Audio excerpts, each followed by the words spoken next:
বাঙালির অতি প্রিয় রেসিপি হলো পায়েস। আর সেই পায়েসটাকেই আমি এমনভাবে বানাই যেটা বাড়ির সবার তো একদম মনের মতো হয়। তো আমি এখানে কড়াইতে 1 লিটার দুধ নিয়েছি, আর এখানে টোন মিল্ক দুধই ব্যবহার করছি। আপনারা চাইলে ফুল ক্রিম দুধও দিতে পারেন। উষ্ণ গরম হয়ে গেলে কিছুটা দুধ তুলে নিলাম, তারপর ওর মধ্যে এলাচ আর তেজপাতা দিয়ে ভালো করে ফুটিয়ে নিচ্ছি।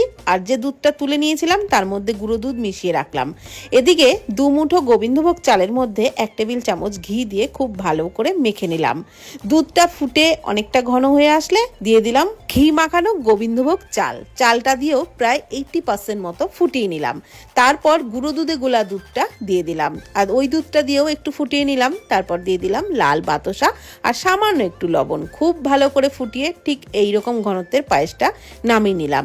এইবার একটা তড়কা প্যানের মধ্যে একটু ঘি দিয়ে ওর মধ্যে কয়েকটা কাজু আর কিশমিশ হালকা করে ভেজে পায়েসের মধ্যে ঢেলে দিলাম। ব্যাস, তৈরি হয়ে গেল অসাধারণ স্বাদের পায়েস।